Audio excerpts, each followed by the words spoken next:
सो केमती अच्छा पिलाने भलरे अच्छा ना सेमती भलरे था स्वागत करुँच आप फेवरेट चैनल सुपर स्टडी तो पिलाने आज आम कौन पढ़ा ना शक्ति संबल आम जो VSC value added course compulsory first semester देखुले आम ऑलरेडी यूनिट 1 तार पिलाने कंप्लीट कर सारे आउ यूनिट 2 रो एटा लास्ट रहीपर यूनिट 2 टा ही सरीज आउ जोटा छोट छोट आम दुईटा चैप्टर में भी छाड़ी देचे सो से चैप्टरटा आम लॉन्ग क्वेश्चन देखा कहीं मत लगुनि कि एते एग्जाम रे कारण मु प्रीवियस जेतिकी भी सब क्वेश्चन पेपर देखी से एतेटा भी इम्पोर्टाट ना किंतु हाँ मु आपन को जिते क्वेश्चन आंसर डिस्कसन करी ता भितर मुझे कहीदेवी आप बस मत सब्सक्राइब कर रखी था प्लेलिस्ट रे सबुतक वीडियो अवेलेबल अच्छी आप देखिपारे ठीक अच्छे एबे पढ़ा शक्ति संबल बा एनर्जी रिसोर्स कौन आधुनिक जुगरे समस्त कार्यर रूपायन पाई शक्तिर आवश्यक अपरिहार्य कोयला पेट्रोलियम प्राकृतिक गैस सौरशक्ति पवन शक्ति विद्युत शक्ति आदि शक्तिर उत्स अटे शक्ति संबलर श्रेणी विभाग आमे माने शक्ति संबल को केतटी श्रेणी रे विभक्त करिछु गोटी हैला पारंपरिक शक्ति संबल अन्यटी होची अण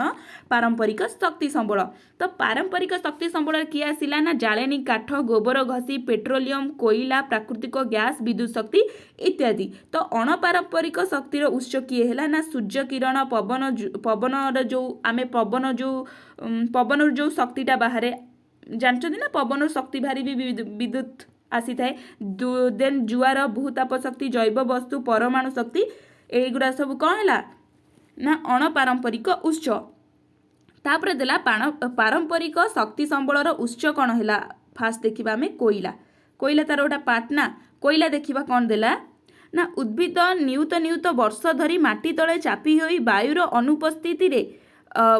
अनुपस्थिति रे रासायनिक विघटन हेबा फल कोयला सृष्टि होता है तो कोयला केतबेले सृष्टि होना ना जेतबेले विद्युत गुड़ा नियुत नियुत वर्ष धरी माटी तले पोती होता है आउ ए जो वायु सेठी प्रवेश करि पारेनी से द्वारा कौन करे ना से रासायनिक प्रतिक्रिया घटी कोयला रे परिणत होता है बुझेला तेणु कोयला को पुणी केते भाग में विभक्त करा जायछि कोन एहा को कोयला को प्रभाव कोयला को चारि भाग में विभक्त करा जायछि यथा आंथ्रासाइट पिटुमिन लिग्नाइट एवं पीट कौन है ना आंथ्रासाइट बिटुमिन्स लिग्नाइट पीट ए चारिटा भाग में आपको विभक्त कराई क्या ना कोयला को चारिटा भाग में विभक्त कराई फास्ट देखा पिला माने ना आंथ्रासाइट कौन यह सबुठारु उत्कृष्ट धरणर कोयला सबुठारु उत्कृष्ट धरणर कोयला किए ना आंथ्रासाइट बुझीला एठारे प्रायतः 90 रु 95% अंगारक थाए जाळेनी भाव में यह अधिक ताप प्रदान करिथाए तापर आसिला बिटुमिन्स कौन देला ना बिटुमिन्स कोयला घरोई इंधन इटा तैयारी कारखाना और लौह इस्पात शिल्प क्षेत्र में बहुत भाव में व्यवहार करा जाए एथिरे 60 रु 80% अंगारक थाए तापर आसिला लिग्नाइट यह एक निम्न मानर बादामी कोयला एथिरे जलीय अंश अधिक थाए एवं 60% अंगारक थाए तापज विद्युत केन्द्र ए प्रकार कोयला इंधन भाव में व्यवहृत होता है तापर कौन आसिला पीट कोयला रे अंगारकर परिमाण शतकरा 50 भागरु कम थाए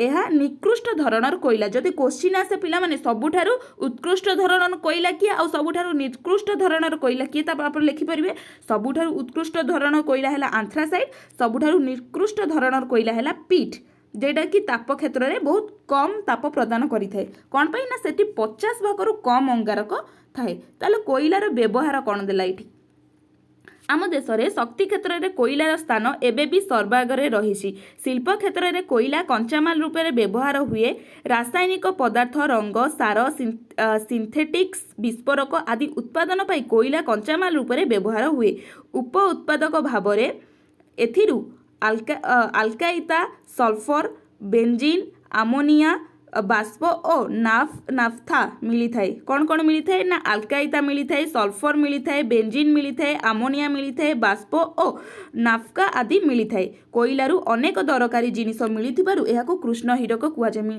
पिला माने पूर्व ये क्वेश्चन आसिला कि कृष्ण हीरक काहाको कुआ जाए तो कौन से आंसर हम ना कोयला को ही कृष्ण हीरक कहुए देन कौन देला ना आवंटन कौन ना भारतर मुख्य कोयला खनि गुड़िक है बोकारो झरिया गिरिडीह राणीगंज बोक्रा आपण पढ़ीदेवे ओडिशार कौन ना ओडिशार होची हाँ ओडिशार होची तालचेरी रामपुर इब उपत्यका होची ओडिशार बुझीला तापरे कोईला पछकु भारतर शक्तिर अन्य एक उत्स है खनिज तैल बा पेट्रोलियम।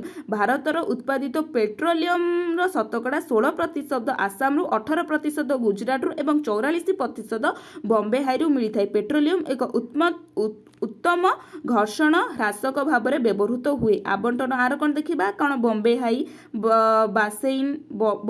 बासेइन एवं आलिकैट आदि रे मिली थाए। गुजरात आंकेलेश्वर देन कोलल आसाम दिग्बोई ये सब देखा जाए। तापर तैल विशोधनागार सब कौटी अच्छी ना तैल विशोधनागार आमर पारादीप रे गोटे अच्छी तैल विशोधनागार।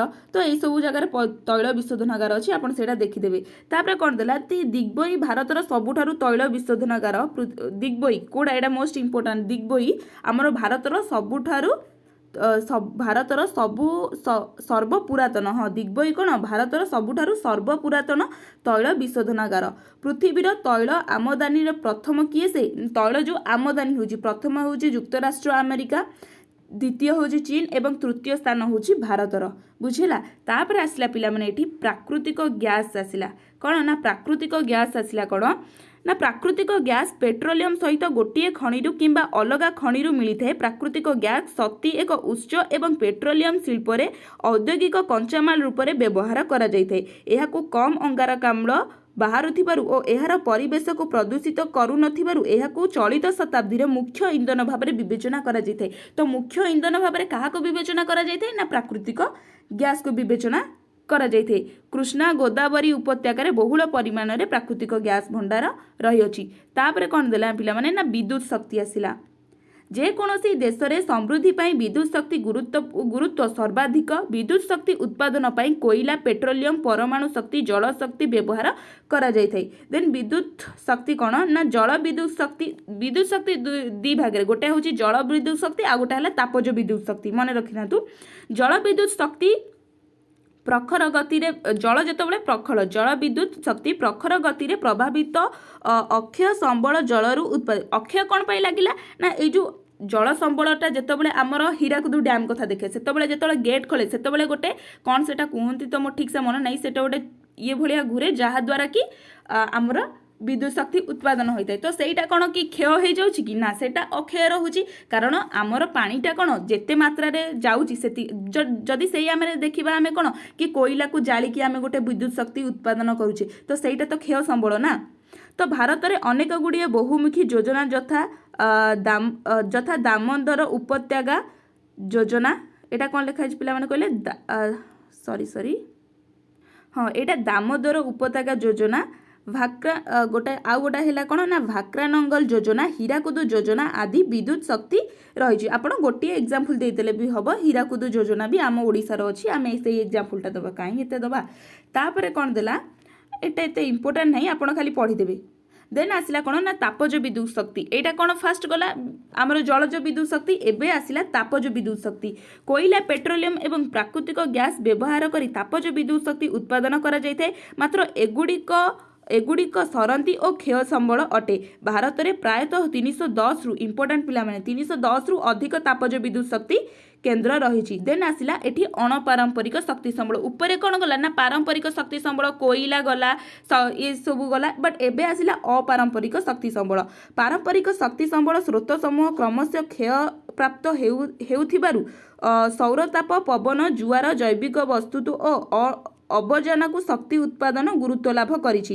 तैल और प्राकृतिक बाष्पर दरकारी क्रमागत वृद्धि एवं जीवाश्म इंधनर बहुल व्यवहार परिवेश को प्रदूषण करुछि। तेणु अणपारंपरिक शक्ति संबल ही तार एकमात्र विकल्प अटे। अणपारंपरिक शक्ति संबल उत्स गुड़िक अमाप पुनः चक्रण यह पुनः प्रदूषण मुक्त अटे माने एटा को आउ थे क्रिएट करि परिबा आ एटा प्रदूषण मुक्त बध्य होइथाय। देन फास्ट ए जो अण पारंपरिक शक्ति संबलर फास्ट आसला कौन ना सौरताप कौन ना सूर्यंकर जो ताप। भारत में सौरशक्ति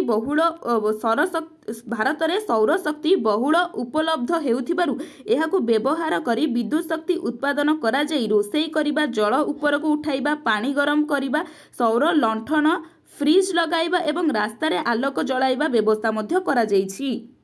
ପଶ୍ଚିମବଙ୍ଗର ସୁନ୍ଦରବନ ତ୍ରିକୋଣଭୂମିରେ ଅବସ୍ଥିତ ସାଗରଦ୍ୱୀପ ଏକ ମୁଖ୍ୟ ସୌରଶକ୍ତିର ଉତ୍ପାଦନ କେନ୍ଦ୍ର। ଭାରତରେ ସର୍ବବୃହତ ସୌରତାପ ଶକ୍ତି କେନ୍ଦ୍ର ଗୁଜରାଟର ମାଧପୁର ଓ ରାଜସ୍ଥାନର ଯୋଧାପୁରଠାରେ ଅବସ୍ଥିତ। ଇମ୍ପୋର୍ଟାଣ୍ଟ ପିଲାମାନେ ମନେ ରଖିଥାନ୍ତୁ, 2 ମାର୍କିଆ କିମ୍ବା 1 ମାର୍କିଆ ଆସିପାରେ। ଏଠାରେ ଏହି ଶକ୍ତି ଦ୍ୱାରା ଧାତୁ ନିର୍ମିତ ଦୁଗ୍ଧ ଡବାଗୁଡ଼ିକର ଜୀବାଣୁମୁକ୍ତ କରାଯାଇଥାଏ। ଦେନ୍ ଆସିଲା ତାପରେ କ'ଣ ନା ପବନ ଶକ୍ତି। ଭାରତରେ ପବନ ଶକ୍ତିକୁ ଉପଯୋଗ କରି ପବନ ଜଳ ଦ୍ୱାରା ବିଦ୍ୟୁତ ଶକ୍ତି ଉତ୍ପାଦନ କରାଯାଇଥାଏ। ଭାରତର କର୍ଣ୍ଣାଟକ, କେରଳ, ତାମିଲନାଡୁ, ଗୁଜରାଟ, ମହାରାଷ୍ଟ୍ର, ଲାକ୍ଷାଦ୍ୱୀପ ପବନ ଶକ୍ତି କେନ୍ଦ୍ରମାନଙ୍କରେ କାର୍ଯ୍ୟକାରୀ କରୁଛି। ପବନ ଶକ୍ତି ବ୍ୟବହାର କରି ଦେଶଗୁଡ଼ିକ ମଧ୍ୟରେ ଭାରତର ସ୍ଥାନ ଚତୁର୍ଥ। ତ ପବନ ଶକ୍ତି ଯେଉଁ ସବୁ ଦେଶ ବ୍ୟବହାର କରିଥାଏ ସେଥିରେ ଭାରତର ସ୍ଥାନ କେତେ ନା ଚତୁର୍ଥ। ଚୀନ, ଯୁକ୍ତରାଷ୍ଟ୍ର ଆମେରିକା, ଜର୍ମାନ ଯଥାକ୍ରମେ ପ୍ରଥମ, ଦ୍ୱିତୀୟ, ତୃତୀୟ ସ୍ଥାନରେ ରହିଥିବା ବେଳେ ଇଣ୍ଡିଆ ରହିଛି କେତେ ନା ଚତୁର୍ଥ ସ୍ଥାନରେ। ପବନ ଶକ୍ତିର ସୃଷ୍ଟି ପାଇଁ ଘଣ୍ଟା ପ୍ରତି 5 କିଲୋମିଟର କେତେ ନା ଘଣ୍ଟା ପ୍ରତି 5 କିଲୋମିଟରରୁ ଯଦି ଅଧିକା ପବନ ହେଉଛି ତାହେଲେ ସେଠି ଆମେ ପବନ ଶକ୍ତିକୁ ସେଇଠି ଆମେ କରିପାରିବା। ପବନ ଶକ୍ତି ସେଇଠି ଉତ୍ପାଦନ ହୋଇପାରିବ। ଓଡ଼ିଶାରେ ଦାମନଯୋଡ଼ିଠାରେ ଏକ ବୃହତ ପବନ ଶକ୍ତି କେନ୍ଦ୍ର ଅଛି। ମୋଷ୍ଟ ଇମ୍ପୋର୍ଟାଣ୍ଟ ପିଲାମାନେ ଏଇ ପଏଣ୍ଟଟା। ତାପରେ କ'ଣ ଦେଲା ନା ଦେଶର ସର୍ବବୃହତ ପବନ ଶକ୍ତି ବିନିଯୋଗ କ୍ଷେତ୍ରରେ ତାମିଲନାଡୁ ରାଜ୍ୟର ନଗରକୋଏଲ ଠାରୁ ମୁଦୁରାଇ ପର୍ଯ୍ୟନ୍ତ ବିସ୍ତୃତ। ଏବେ ଆସିଲା କ'ଣ ନା ଏବେ ଆସିଲା ଜୈବ ବାଷ୍ପ କ'ଣ। କୃଷି କ୍ଷେତ୍ରରୁ ମିଳୁଥିବା ଆବର୍ଜନା, ଗୁଳ୍ମ, କାଠିକୁଟା, ମନୁଷ୍ୟ ଓ ପଶୁମାନଙ୍କର ବର୍ଜ୍ୟବସ୍ତୁ ଜୈବିକ ବାଷ୍ପ ଉତ୍ପାଦନ କରାଯାଇ ଗ୍ରାମାଞ୍ଚଳରେ ବ୍ୟବହାର କରାଯାଉଛି। ଗୋବରରୁ ଜୈବିକ ଗ୍ୟାସ୍ ଉତ୍ପାଦନ ପରେ ଉତ୍କୃଷ୍ଟ ଜୈବିକ ସାର ମିଳୁଥିବାରୁ ଚାଷୀ ବିଶେଷତଃ ଲାଭବାନ ହୋଇଥାନ୍ତି। ତାପରେ କ'ଣ ଦେଲେ ନା ଜୁଆର ଶକ୍ତି। ଜୁଆରରୁ ମଧ୍ୟ ବିଦ୍ୟୁତ ଶକ୍ତି ଉତ୍ପାଦନ ହୁଏ। ଭାରତରେ କଚ୍ଛ ଉପସାଗରରେ ଜୁଆର ଶକ୍ତି ଉତ୍ପାଦନ କରିବା ପାଇଁ ଅନୁକୂଳ ପରିସ୍ଥିତି ମିଳିଥାଏ। କେଉଁଠି ନା ଭାରତର କଚ୍ଛ ଉପସାଗରରେ। ବୁଝିଲା। ଜାତୀୟ ଜଳଶକ୍ତି ନିଗମ ଏଠାରେ ଏକ ମେଗାୱାଟ୍ର ବିଦ୍ୟୁତ ଶକ୍ତି ଉତ୍ପାଦନ ପାଇଁ କେନ୍ଦ୍ର ସ୍ଥାପନ କରିଛନ୍ତି। କେଉଁମାନେ ଜାତୀୟ ଜଳଶକ୍ତି ନିଗମ। ତାପରେ ଆସିଲା କ'ଣ ପିଲାମାନେ ନା ଭୂତାପଜ ଶକ୍ତି। ଭୂ ଆଭ୍ୟନ୍ତରରୁ ମିଳୁଥିବା ଭୂତାପକୁ ବ୍ୟବହାର କରି ଯେଉଁ ତାପ ଓ ବିଦ୍ୟୁତ ଶକ୍ତି ଉତ୍ପାଦନ କରାଯାଇଥାଏ ତାହାକୁ ଆମେ ଭୂତାପୀୟ ବିଦ୍ୟୁତ ଶକ୍ତି କହିଥାଉ। ଭାରତରେ ଶହ ଶହ ଉଷ୍ମ ପ୍ରସବଣ ଅଛି ଯାହାକୁ ବ୍ୟବହାର କରାଯାଇ ବିଦ୍ୟୁତ ଶକ୍ତି ଉତ୍ପାଦନ କରାଯାଇଥାଏ। ଶକ୍ତି ସମ୍ବଳର ପିଲାମାନେ ସଂରକ୍ଷଣ କ'ଣ ଦେଲା ଏଠି। ଶକ୍ତି ସମ୍ବଳର ସଂରକ୍ଷଣ ଏକ ଅକ୍ଷୟ ଶକ୍ତିକୁ ବହୁଳ ବ୍ୟବହାର ଦ୍ୱାରା ହିଁ ଶକ୍ତି ଉତ୍ପାଦନକୁ ପୋଷଣୀୟ କରାଯାଇ ପାରିବ। ମାନେ ଯେତେବେଳେ ଗୋଟିଏ ଅକ୍ଷୟ ସମ୍ବଳକୁ ଆମେ ଯେମିତିକି ସୂର୍ଯ୍ୟ ଆଲୋକ ହେଲା, ଜୁଆର ଶକ୍ତି ହେଲା, ଭୂତାପଜ ଶକ୍ତି ହେଲା, ଏଗୁଡ଼ା କ'ଣ ନା ଅକ୍ଷୟ ସମ୍ବଳ। ବଟ୍ ଯେତେବେଳେ ଆମ ତାପଜ ବିଦ୍ୟୁତ ପଢ଼ୁଥିଲେ କି ଆମେ ସେଠି ପେଟ୍ରୋଲିୟମ, କୋଇଲା, ପ୍ରାକୃତିକ ଗ୍ୟାସ୍ କରୁଥିଲେ ସେଇ ସବୁ କ'ଣ କ୍ଷୟ ତାପଜ ଶକ୍ତି ଗୁଡ଼ା। ବଟ୍ ଏସବୁ କ'ଣ ସୂର୍ଯ୍ୟ ଆଲୋକ ହେଇଗଲା ସେସବୁ ହେଲା ଅକ୍ଷୟ। ତ ଯେତେବେଳେ ଅକ୍ଷୟ ଶକ୍ତି ସମ୍ବଳକୁ ଆମେ ବ୍ୟବହାର କରି ବିଦ୍ୟୁତ ଶକ୍ତି ନିର୍ଣ୍ଣୟ କରିପାରିବା ବା କ୍ରିଏଟ୍ କରିପାରିବା ସେତେବେଳେ ହିଁ ଆମ ଶକ୍ତି ସମ୍ବଳ ସଂରକ୍ଷଣ ହୋଇପାରିବ। ଦେନ୍ କ'ଣ ଦେଲା ନା ଅଣପାରମ୍ପରିକ ଶକ୍ତି ବହୁଳ ଭାବରେ ବ୍ୟବହାର କରିବା, କମ୍ ବିଦ୍ୟୁତ ଶକ୍ତି ଚାଳନା ଉପକରଣ ବ୍ୟବହାର କରିବା, ବ୍ୟକ୍ତିଗତ ଯାନବାହନ ପରିବର୍ତ୍ତେ ସାମୂହିକ ଯାନବାହନ ବ୍ୟବହାର କରିବା, ଆବଶ୍ୟକ ନଥିଲେ ବିଦ୍ୟୁତ ଆଲୋକ ଏବଂ ଶକ୍ତି ଅପଚୟ ନ କରିବା ଇତ୍ୟାଦି ପ୍ରତି ଧ୍ୟାନ ଦେଲେ ହିଁ ଆମେ ଶକ୍ତି ସମ୍ବଳକୁ ସୁରକ୍ଷିତ କରିପାରିବା। ବୁଝିଲା ପିଲାମାନେ। ଆଜି ୟୁନିଟ୍ 2ଟା ବି ଆମେ କମ୍ପ୍ଲିଟ୍ କରିଦେଲେ। ନେକ୍ସଟ କ'ଣ ଦେଖିବା ନା ୟୁନିଟ୍ 3 ଯେଉଁଟାକି କାଫି ଟିକେ ଇମ୍ପୋର୍ଟାଣ୍ଟ ଅଛି। ପ୍ରାୟତଃ ସର୍ଟ କୋଶ୍ଚିନ୍ ସେଥିରୁ ବହୁତ ଆସେ, 2 ମାର୍କିଆ 5 ମାର୍କିଆ। ତ ଆଶା କରୁଛି ପିଲାମାନେ ଭିଡ଼ିଓଟି ବହୁତ ଭଲ ହେଇଥିବ, ଆପଣମାନେ ବୁଝି ବି ପାରିଥିବେ। ଆଉ ଆର ଲିଙ୍କ୍ ମୁଁ ମୋ ଟେଲିଗ୍ରାମରେ ଅପଲୋଡ଼ କରିଦେଲି। ରହିଲି, ନମସ୍କାର, ଜୟ ଜଗନ୍ନାଥ।